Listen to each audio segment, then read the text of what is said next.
પૂજ્ય મોરારી બાપુ કહે ને કે પરચો કહે ને શબ્દ, એ પરચા કરતા એ જે પરચો જે છે એ જ પરિચય છે. પરિચયનો ભ્રષ્ટ શબ્દ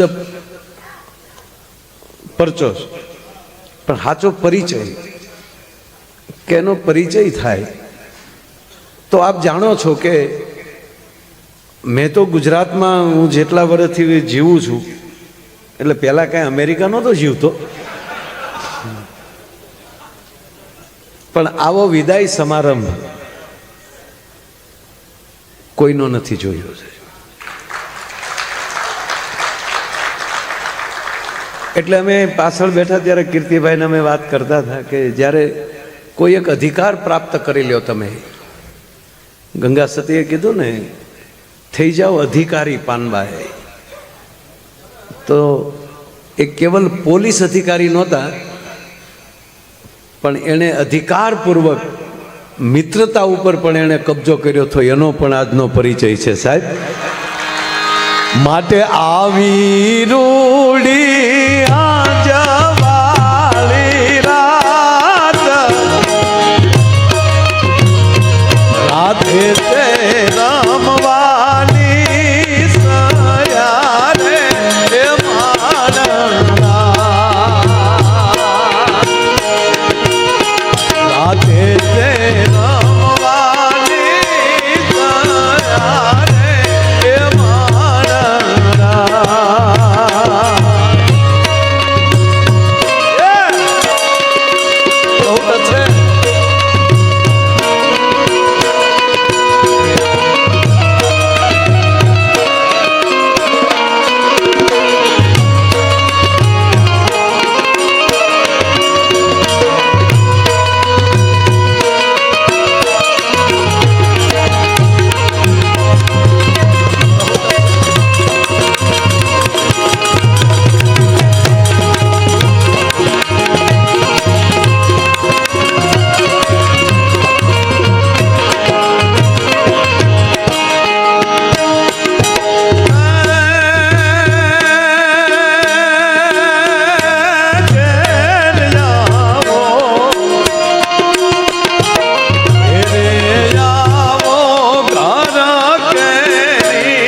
અર્થ કરવો હોય તો એટલો કરી શકું કે જ્યારે અંજવાળી રાત હોય, અંધારી રાતે ઘરે આવે એનો કોઈ વાંધો નથી, ક્યાં જાય ભટકતા હોય, પણ જ્યાં અજવાળું હોય, જ્યાં આનંદ હોય, જ્યાં સુખ છે, એની વચ્ચેથી જે વિદાય લેવી. આપણે એક એક ગીતો એવા છે, નહીતર આમાં તો ઘણા તો પાસે કંટાળીને રાજીનામા આપ્યા, કારણ કે એ લાઈનનો માણસ જ ન હોય. અરે તમને કહી દઉં સાહેબ, આ લોકોને એવા અનુભવ છે, પોલીસને પૂછ્યો, અને એમાં હવે તો વાત જ કરવાની નથી, જ્યાં હોય ત્યાં વીડિયા ઉતરે છે, તમે અમારો પગાર ખાવ છો, જાણે એના બાપુજીનો ટેક્સ ભરતા હોય બધું. હકીકત છે, આજે એના દેવા જાય છે ને તમે અમારા ટેક્સ ઉપર પગાર લ્યો છો, એ રેશનિંગના ઘઉં ખાતા હોય બધા. આપણે એને જિંદગી ન ફેર્યો હોય સાહેબ. કોઈ એમ કહેતો હોય ને હું કોઈના બાપથી નથી બીતો, લગભગ બધે જ બીતો હોય. એક જણો મોટરસાઇકલ લઈને જતા હતા, 4 સવારીમાં મોટરસાઇકલ, પોલીસે ઉભો રખાયું કે નવી ભરતીના પીએસઆઈ. આમ તો 5 વર્ષ પછી જ ખબર પડે નોકરી કેમ કરાય.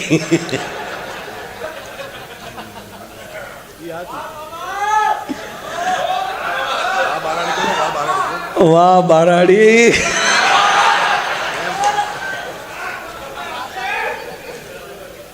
આન ઉભા રખાયો કે ઉભી રાખ, ઓલે ના અહીંયા સોટાડી દીધો. એ માઇક વાળાને એટલું કહું, ઓલા પાછળની પેટીઓ હાવ બંધ કરી ગયો, અહીંયા કોઈ નથી પડઘા સિવાય. ના ના રેડી. હવે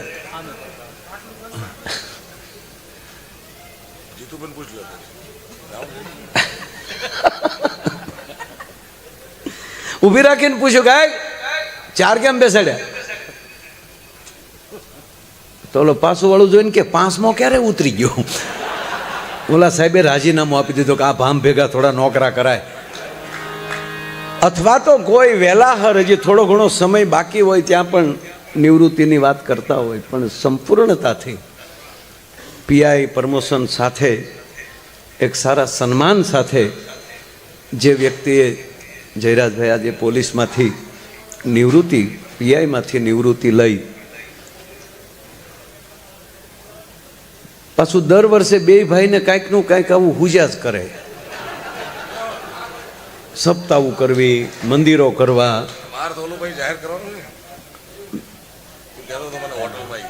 અને તમને આજે ચોખ્ખું કહું સાહેબ કે મધુબાપુનો જીવે આજે આત્મા એની ખૂબ તમારી ઉપર આશીર્વાદ દેતો હશે સાહેબ, કારણ કે જેના દીકરાઓના આજે આ વખાણ થાય એ 100% એક આનંદની વાત છે. એટલે અહીંયા મેં તો એમ જ કીધેલું કે ના જયરાજભાઈ હું જરૂર આવીશ. એણે ફોટો નાખ્યો ને કલાકારોમાં નામ લીધું, બાકી તો એક સંબંધને નાતે આવવાનું હોય ને. એટલે આપણે સમયમાં કીર્તિભાઈ હગાઈ નોખા છે ને વાલાઈ નોખા છે. પ્રસંગને ટાણે ઓહલાવીને ઊભો રહી હગો, હું નહીં આવું એટલે તું નહીં આવી તો આ તારો બાપ કુંવારો રહે. આ માધુ બાપા જુઓ તમે. અને ભાગવત કથામાં સાહેબ મહારાજ પરીક્ષિત પછી કોઈએ જો આવું મોઘેલું મૃત્યુ લીધું હોય તોય માધુ બાપાએ. અહીંયા ભાગવત કથા પૂરી થાય અને એની વિદાય થાય. અને ત્રીજી વાત કે આ એક માધુ બાપા એવા એક પહેલી વ્યક્તિ હતા કે એનું પોતાનું ટેચ્યુ પહેલાં જોતા જાય અને ગયા પછી એ ટેચ્યાનું લોકાર્પણ થાય. એટલે ભગવાનની દયા હોય તો સારું કામ હુજે વાલા, બાકી કંઈ હુજતું નથી. હગા થતા ઘણાને આવડે, વાલા થતા ઘણાને આવડે, એ બુદ્ધિનો વિષય છે. આજનો કાર્યક્રમ બુદ્ધિનો છે જ નહીં. આ તમે આ સ્ટેજ ઉપર બેઠા એ કલાકારોને તમે પેમેન્ટ ભેગું કરો, જો નાના માણાના સમૂહ લગ્ન થઈ જાય.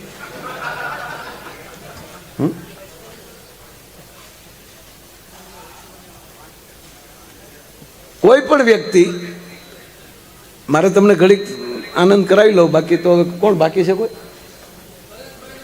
હજી પરેશભાઈ બાકી છે. એણે ખાલી ગણપતિ જ એક ભજન કરીને પછી વધીને શારક ગાયા હોય તો,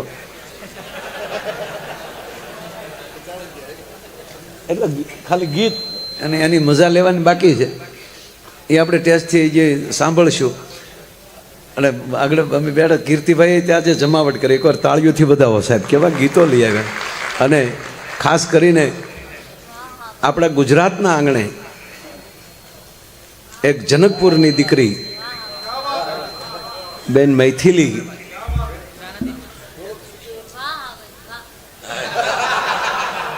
એને આવડી ગઈ કે વાહ આવજ વાહ ડાયરામાં આવજે ને.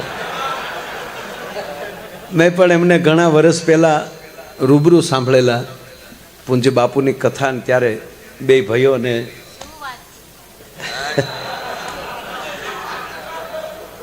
અને ગુજરાત જ એવું છે, ગુજરાતે એવું છે.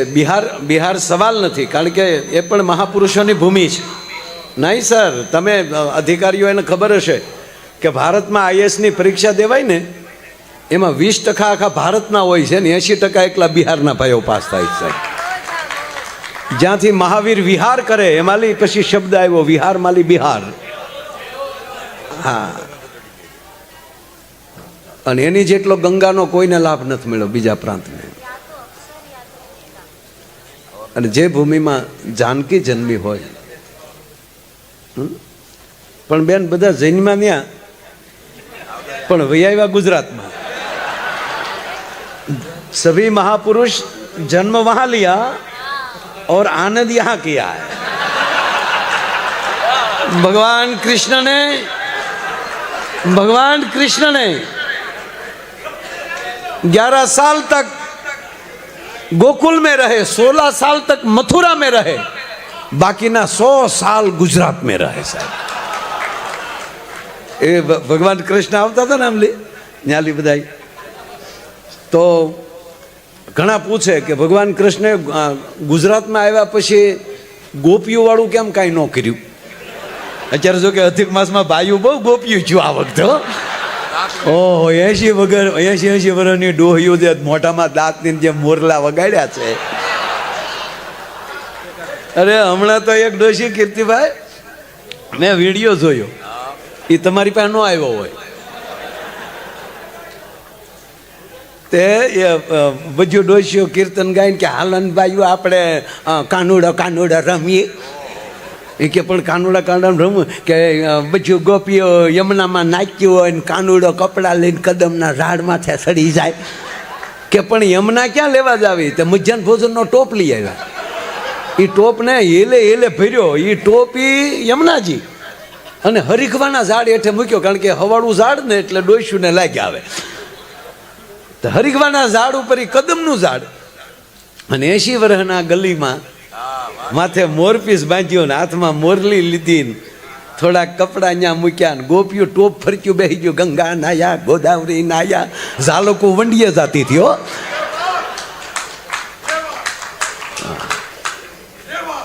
એમાં એક ગોપીએ કીધું, કાનુડો કદમના ઝાડ એટલે હરીખવાના ઝાડ ઉપર બેઠેલો, અને ન્યાલી એક ગોપીએ કીધું કાનુડા અમારા કપડા દઈ દે, કાનુડા અમારા કપડા દઈ દે. તે કાનુડો ન્યાલી ઝટકા મળ્યો નાખવા, ગોકુળ આવીને લઈ જાયજો, મથુરા આવીને લઈ જાયજો.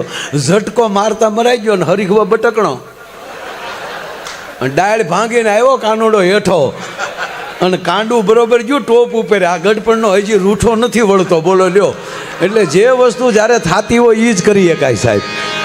એટલે કહેવાનો મતલબ એ ભગવાન કૃષ્ણ જ્યારે આમ કહેવાય કે ગુજરાતમાં પ્રવેશ કર્યો એટલે ઘણા કહે કે અહીંયા ભગવાન કૃષ્ણએ કોઈ જાતની બીજી લીલા બીજી નથી કરી. સાહેબ વાહલીનો વગાડી રાધાના પ્રેમમાં, રાધાને દઈને વહી આવ્યો. એટલે વધારે અહીંયા કૃષ્ણ રહ્યા એટલે પણ ગુજરાતમાં વધારે સૂર હશે, કારણ કે કૃષ્ણ પોતે ન દઈ શક્યા પણ મીરાથી લઈને નરસિંહ મહેતા સુધી બધાને ખૂબ આવ્યા કે જો હવે તમને હું સૂર આપું, ન્યાલી લઈને આજ કીર્તિદાન સુધી છે. પણ કીર્તિભાઈ બધું હમણાં આવતા હતા ને બધા ન્યાલી તો ગોવાળિયા પાવા વગાડતા હતા, ગાયું હારેન બગડાટો કરતા આવતા હતા. એમાં ગુજરાતમાં પ્રવેશ કર્યો ને તો એક બેન એનો પતિ ગા દોતો હતો અને એમાં વાસરું છૂટી ગયું.